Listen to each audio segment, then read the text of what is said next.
তারা আমার জন্য দোতলায় জায়গা করে দিবে। সে টেবিলটি রাখার জন্য এখানে জায়গা করেছে। অ্যাম্বুলেন্সটি যাওয়ার জন্য জায়গা করে দাও। তো এইরকম অনেক কথাই আমরা ডেইলি লাইফে বলে থাকি। আজকের ক্লাসে এই সেন্টেন্সগুলি তোমরা কিভাবে ইংরেজিতে বলবে সেটা শিখিয়ে দিব।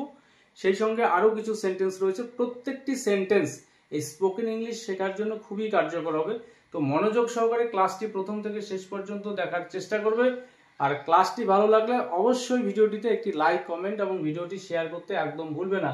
তো প্রথম সেন্টেন্স, তারা আমার জন্য দোতলায় জায়গা করে দেবে। মানে আমি তাদের বাড়িতে এসেছি গেস্ট হিসেবে, তারা দোতলায় জায়গা করে দেবে যাতে আমি থাকতে পারি, থাকার মতো জায়গা করে দিবে। তো এই সেন্টেন্সটাকে আমরা কিভাবে বলবো? সিম্পল ফিউচার টেন্সে রয়েছে সেন্টেন্সটি। সাবজেক্ট তারা, they will make room for me দোতলায়। তো বাংলায় যেটাকে আমরা দোতলা বলে থাকি, মানে নিচতলা, তার ঠিক পরেরটা, ইংরেজিতে সেটাকে বলা হয় ফার্স্ট ফ্লোর। সাধারণত দোতলা বলতে যেটাকে বুঝি গ্রাউন্ড ফ্লোরের পরেরটা, অর্থাৎ first floor. They will make room for me on first floor. এখানে অন প্রিপজিশনটিকে ব্যবহার করতে হবে।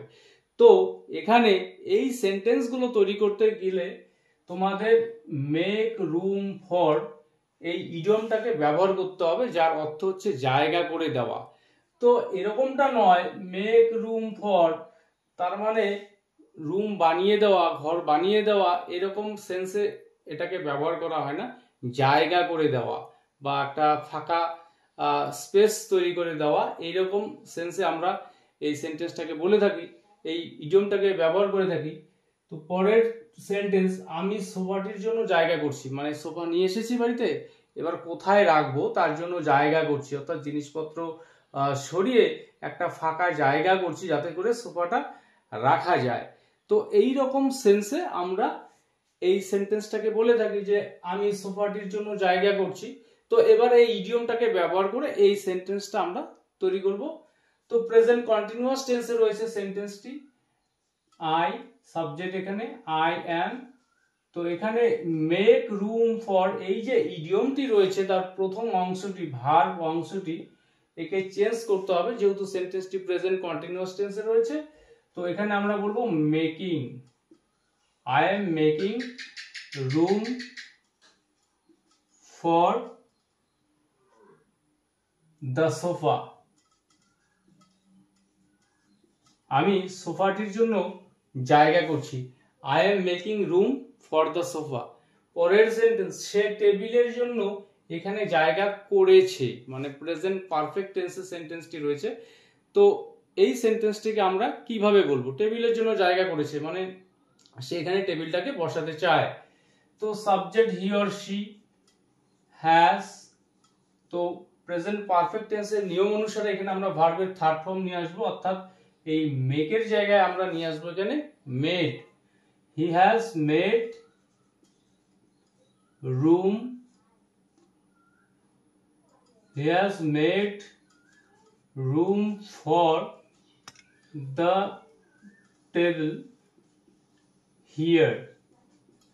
হি has made room for the table here. সে টেবিলটা রাখার জন্য এখানে জায়গা করেছে বা টেবিলের জন্য জায়গা করেছে।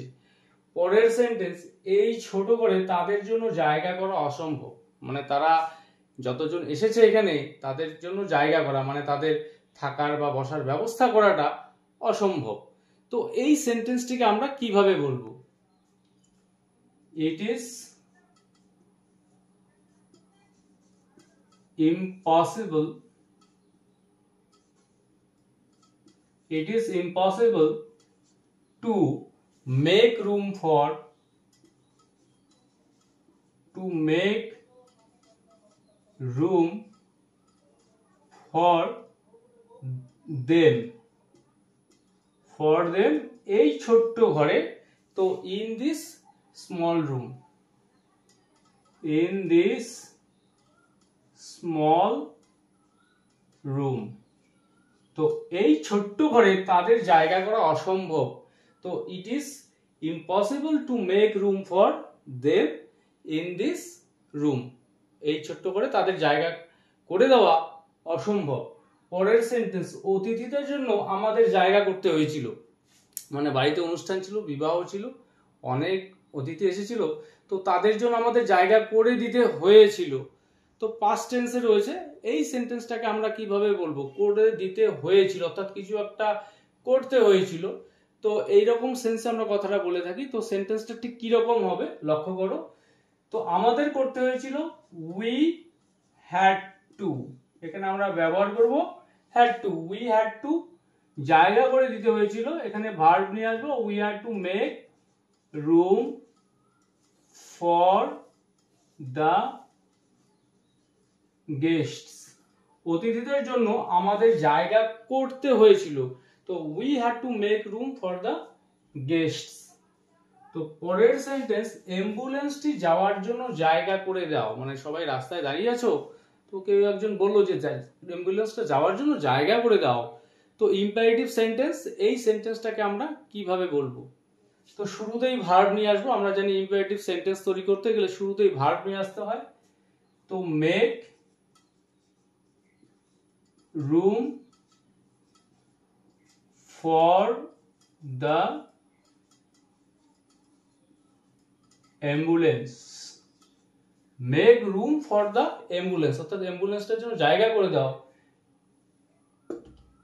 তো পরের সেন্টেন্স, তো এখানে এই যে মেক রুম ফর, এই ইডিয়মটাকে ব্যবহার করে কয়েকটি সেন্টেন্স আমি তোমাদের দেখালাম।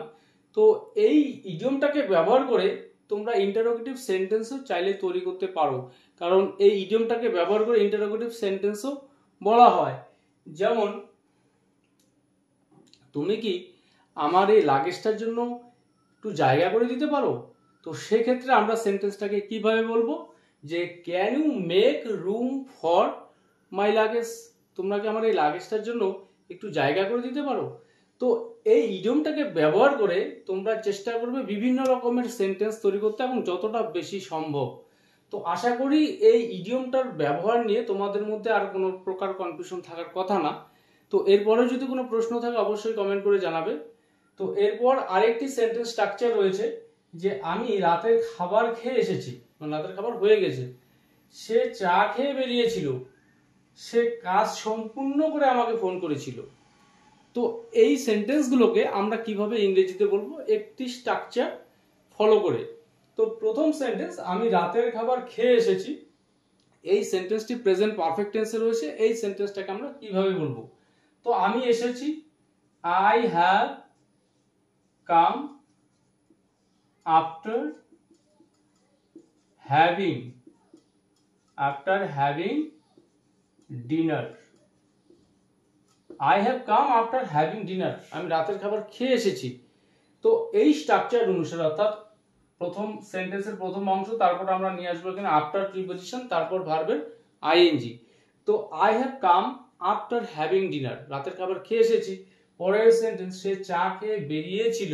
তো এই সেন্টেন্সটাকে আমরা কিভাবে বলবো? He or she left, past টেন্সে, বেরিয়ে পড়েছিল, আফটার হ্যাভিং টি, সে চা খেয়ে বেরিয়ে পড়েছিল। পরের সেন্টেন্স, সে কাজ সম্পূর্ণ করে আমাকে ফোন করেছিল, সম্পূর্ণ করার পর। তো he or she called me after completing